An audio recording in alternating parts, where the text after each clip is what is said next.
Cleveland Browns halftime report. With the score, the Cleveland Browns 10 and the Ravens 7. Wow. Couple things I want to say first of all. The biggest threat that I see in the second half is this officiating crew, who are spotting balls to the benefit of the Ravens consistently, who are making calls to the benefit of the Ravens consistently, who are holding OBJ on every play consistently and not getting called for it. And I'm not one who's going to sit here and make excuses because we outplayed them in the first half, and I'll talk about that just as clearly.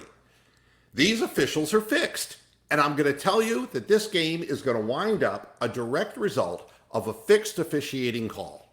I will guarantee it at halftime. All right? So, you'll see after the game what comes to pass, but these guys aren't even close. Not even close. That spot on Jarvis Landry was absolutely ridiculous. His hand catapulted onto the 7-yard line. I know he's left-handed, but he wasn't out of bounds. You know, the thing that I don't understand is it's where the ball crosses the out-of-bounds boundary. Where does this shit come from? This justification of league incompetence. Where does it come from? I don't know. How could you have called that wide receiver in when his foot was clearly on the white line? Yeah, they overturned it, but you see, they go for the Baltimore team every time. Well, if it's close, we called it a completion on the field. Beware. Beware. This game is going to end on a screw job, as sure as I'm sitting here. Next, Damian Ratley has to beat the linebacker one-on-one to get that ball in the end zone.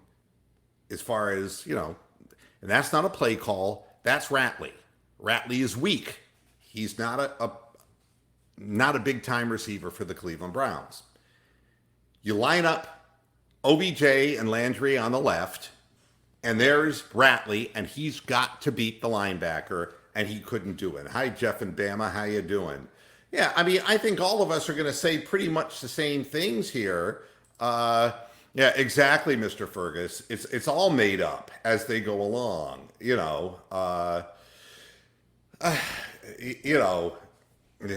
especially Higgins, who would beat the linebacker on that play.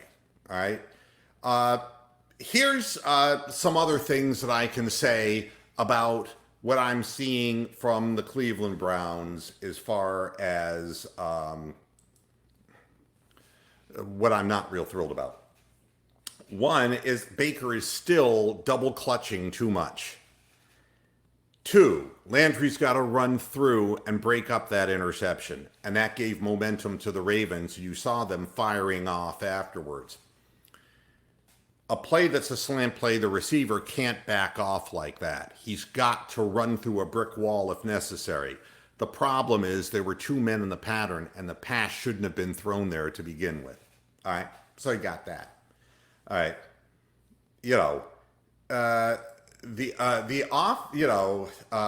the offensive scheme, anon, is frustrating. I think it's limited.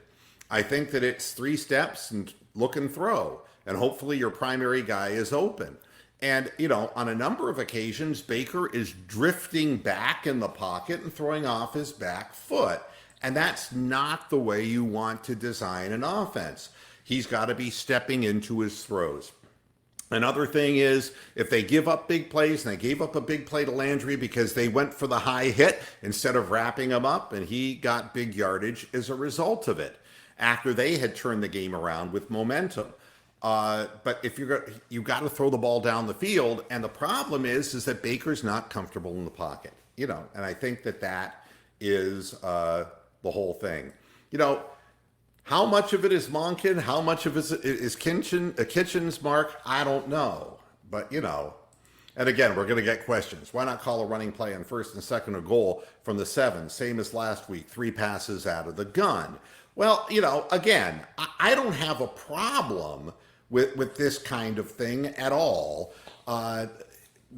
Ratley's got to win. He's got to win a man-to-man battle. If you can't beat a linebacker man-to-man and you're an NFL wideout with speed, you're not an NFL wide receiver. I mean, it's really that simple. We're playing a game that the Ravens are very comfortable playing, and we're playing it very well. Don't get me wrong.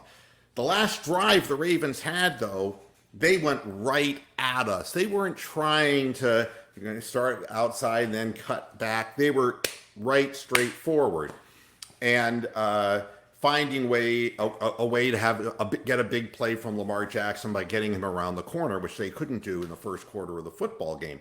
There are going to be adjustments made, and that hasn't been good for the Browns this year. You're going to see what adjustments Harbaugh makes, and it's not that Harbaugh is any kind of offensive expert.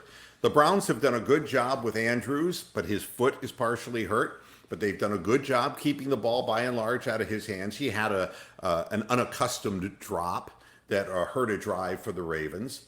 Our offensive line getting pushed backwards is part of the problem, and Eric Kush is a big part of that problem.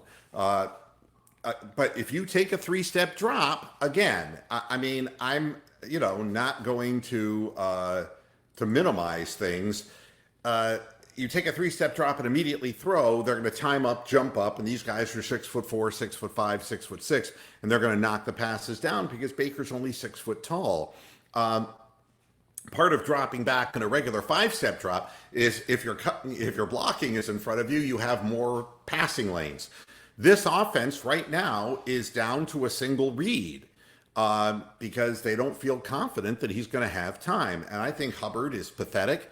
And I'll tell you something else that I'm noticing slowly but surely week after week is that Greg Robinson is slow of foot.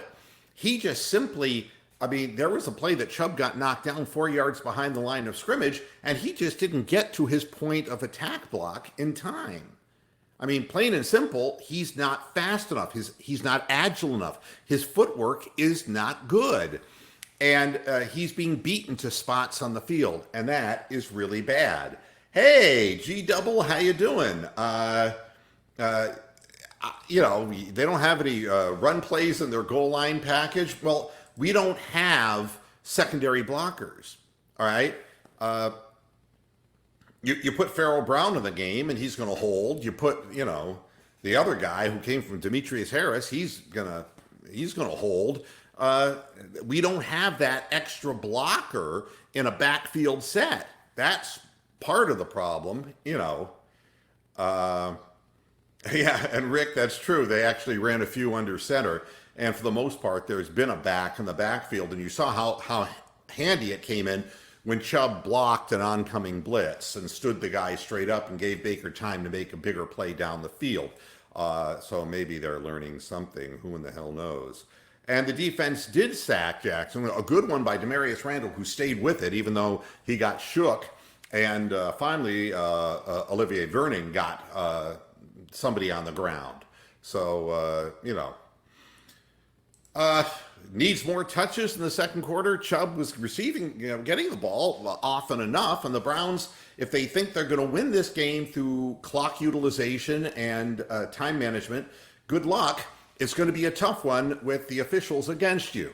Believe me, when they need the big holding call, the Ravens are going to get it. Anything that they need, they're going to get. I guarantee this, all right? I've seen this game for decades, over and over and over again. So that's all I'm going to say about that. Well, the reason the plays are not designed downfield may be for a couple of reasons, Best Impact. I think, first of all, there isn't time to throw the ball. Second of all, the four-vert concept is designed for receivers to be able to break off their pattern and be in concert with the quarterback. And we're finally seeing Landry and Mayfield put something together, but OBJ is being held on every play, so he's not able to get anywhere on the field. And of course, it's not being called. And besides that, we have guys like Ratley who can't break patterns off and don't know what to do. Meanwhile, Miles Boykin broke a pattern off on the touchdown that they got. I mean, a receiver either knows what he's doing or does not know, and I don't want the rookie excuse for that obvious reason.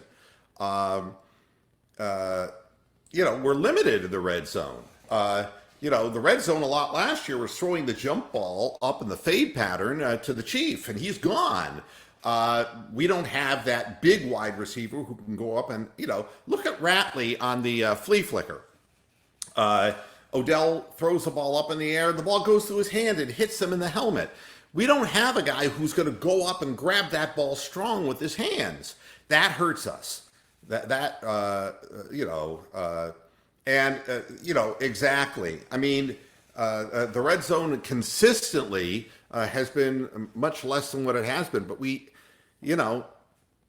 don't have that extra wide receiver. It was nice to see Ricky Seals-Jones being used in that situation on a crossing pattern, and there was actually time to throw that crossing pattern. I think that there would have been a much better chance the ball wouldn't have gone through his hands and hit him in the helmet. That's for damn sure. Ratley is not, the fact that he's the next man up tells you that we're weak at that position. And I'm really surprised that we don't have a longer wide receiver that can play with speed down the field. I'm really surprised that even a guy like Willies didn't, make the grade because he's at least taller,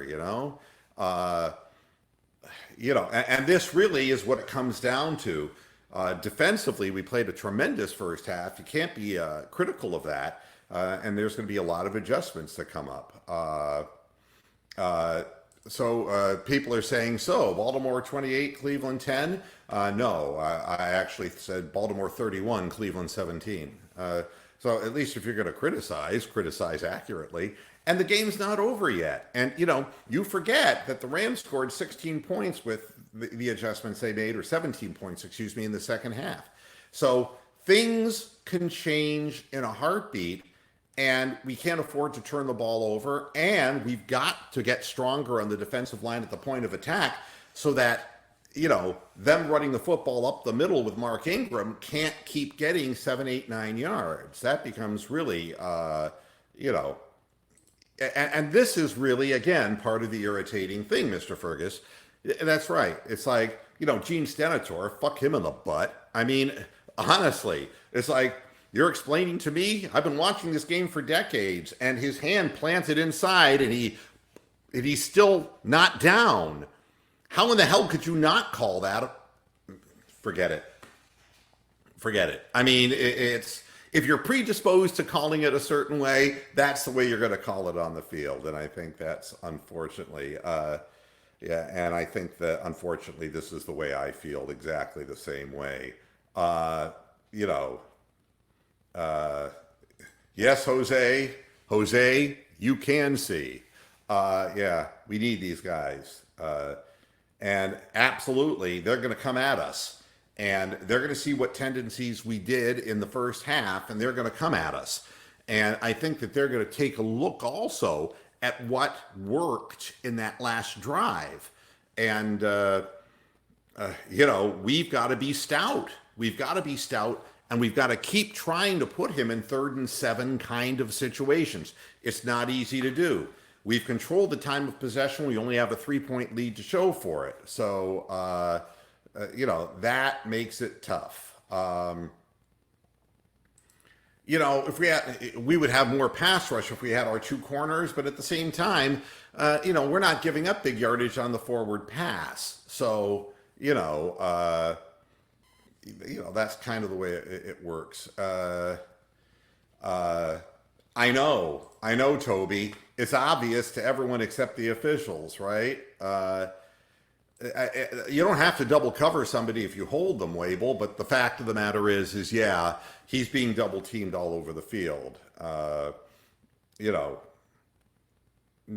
wouldn't go this far, Brian. No, I would not go that far. I don't know that Perriman catches anything with his hands. Did he run out of steam after the long run? I don't know. He's not a yard after catch kind of guy. Is the second half starting? I think that I have to get out of here. Here we go. Let's go to the second half, see what happens. I'm going to be right back here after the game with my panel involved and all kinds of your input. So let's hope for a good second half. So far, it's been an entertaining football game. I will see you after the game. Until then, hasta la vista, Pastor Heads, till after the game.